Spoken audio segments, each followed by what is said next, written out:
Bueno, muy buenas a todos. En primer lugar, mi nombre es Antonio Calabuig y vengo de Global Omnium y voy a proceder con la ponencia que hace referencia a dinámica de fluidos computacional aplicada a grandes acuarios marinos y más concretamente vamos a ver la primera parte del estudio que se ha realizado que hace referencia a la creación y validación del modelo hidrodinámico, en este caso del acuario de los delfines del Parque Oceanographic. Y bien, ¿qué son los CFDs? Pienso personalmente que a día de hoy poca presentación necesitan, ya que posiblemente todos nosotros hemos escuchado hablar alguna vez de ellos y si no hemos tenido la suerte o tal vez la primicia de haber trabajado alguna vez con este tipo de técnicas de primera mano. Y de una forma muy simple vamos a decir que se trata de una técnica que permite conocer el flujo de los fluidos, es decir, conocer el comportamiento de los fluidos a través de técnicas de computación. Y bien, en Global Omnium, a nivel de empresa, ya han sido numerosos los casos que se han resuelto a través de la aplicación de técnicas CFD, principalmente la aplicación en la detección y solución de problemas existentes en sistemas hidráulicos de la propia casa y también en sistemas nuevos que se están diseñando desde cero, en los cuales ya se utilizan técnicas CFD para el diseño de los mismos desde el punto de partida. Pero el estudio que se presenta a continuación se sale un poco de la tónica habitual de trabajo y hace referencia al Parque Oceanographic de Valencia, en el cual participamos en la explotación del mismo desde hace unos años. Y más concretamente, dentro del Parque Oceanographic, este estudio se centra en el acuario del delfinario del Parque Oceanographic. ¿Y por qué en el acuario del Parque Oceanographic?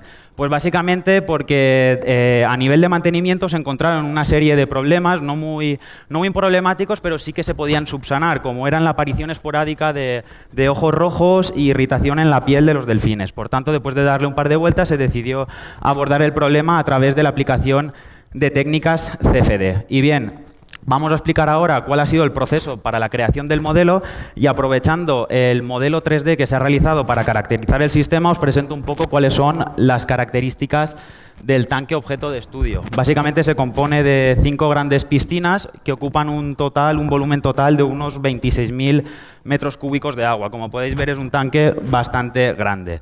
Y bien, para la caracterización del sistema, es decir, para la realización del modelo, en primer lugar, para quien conozca este tipo de técnicas, lo que tenemos que hacer es proceder con el mallado del sistema, que básicamente lo que vamos a hacer es discretizar el modelo para la aplicación del método de los volúmenes finitos en espacios confinados y de esta forma poder obtener una solución numérica a las ecuaciones de Navier-Stokes y, como hemos dicho anteriormente, conocer el flujo de los fluidos y ver qué es lo que está pasando dentro del tanque.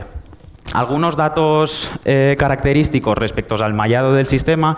Podríamos decir que la malla finalmente utilizada tiene un total de 9.5 millones de celdas, es decir, de estos pequeños volúmenes de control, y que para la obtención de la misma se aplicó el criterio del índice de convergencia de malla, donde lo que al final veíamos era analizar, en este caso para la componente velocidades, los resultados obtenidos para distintos niveles de refinamiento de malla en distintos planos y en distintos puntos del sistema, donde al final obtuvimos una malla final para el trabajo de 9.5 millones de celdas. Y bien, respecto a las condiciones de contorno del sistema, a destacar tendríamos que se trata de un sistema hidráulico cerrado, el cual se compone de un gran número de puntos de entrada de caudal y puntos de salida de caudal, los cuales se dividen a su vez en salidas de fondo y salidas superficiales mediante skimmers. Por tanto, para la resolución del modelo nos encontrábamos con el problema y la necesidad de obtener cuál era el caudal de entrada preciso en cada uno de estos puntos del sistema, pero como podéis ver en el siguiente cuadro, era un gran número de puntos de entrada de caudal en las diferentes piscinas y nos encontrábamos con el problema de que no existían ni caudalímetros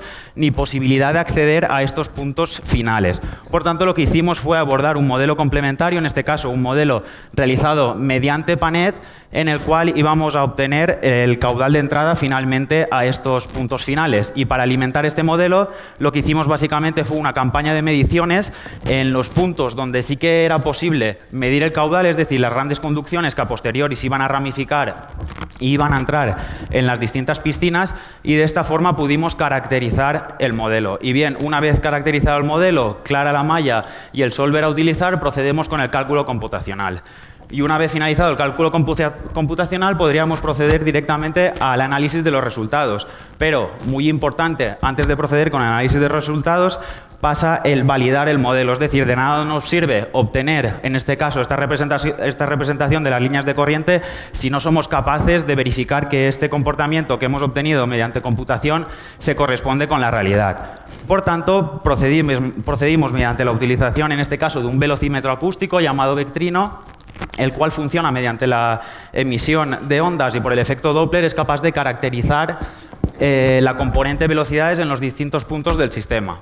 Por tanto, mediante la ayuda de los compañeros de la UGI, montamos el siguiente set de medida, el cual se componía básicamente del velocímetro acústico.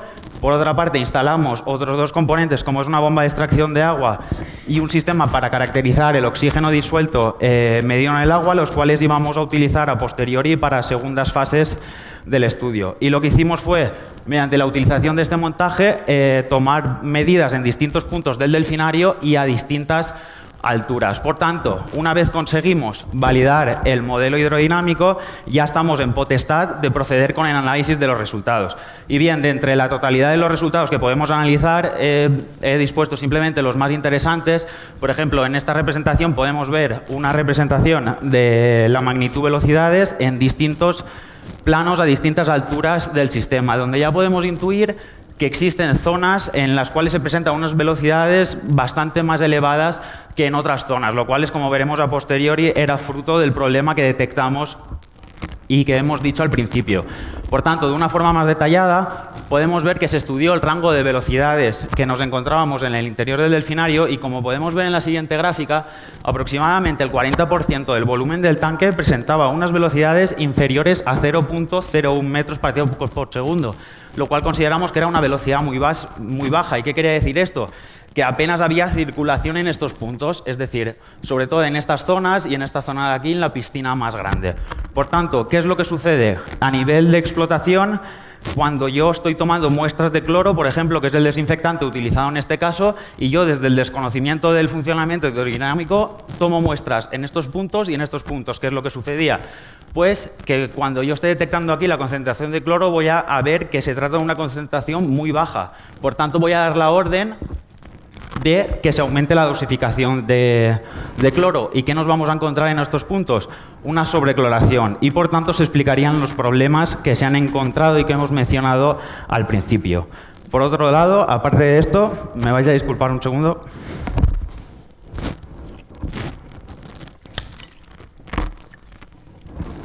Por otro lado, también se trató de entender cuál era el funcionamiento del sistema del tanque. Pues, se estuvieron analizando, entre otros resultados, el balance de masas entre las distintas piscinas, únicamente para conocer cuál era el comportamiento y el funcionamiento del sistema hidrodinámico del tanque.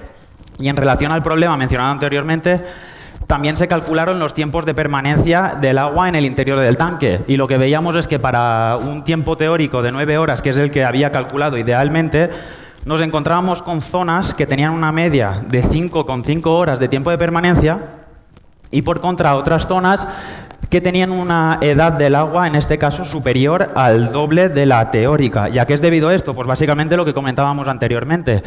Por este 40% del volumen del tanque que presentaba una circulación ineficiente, es decir, volúmenes muertos, zonas muertas, cortocircuitos. ¿Y qué es lo que tenemos? Pues un empeoramiento de la calidad del agua y básicamente los problemas que hemos descrito al inicio. Y bien, hasta aquí llegaría la primera parte del estudio realizado. La segunda parte del estudio consistiría en la implementación de un modelo del comportamiento de los parámetros químicos utilizados para la desinfección del modelo y, por otra parte, la validación y la propuesta de mejoras para dar solución a dicho problema. Y bueno, como hemos podido ver, esta ha sido una de las aplicaciones de las técnicas CFD en la que al final lo que vamos a conseguir es mejorar el hábitat, en este caso, de los delfines en el interior del tanque. Y esto ha sido todo. Muchas gracias por vuestra atención.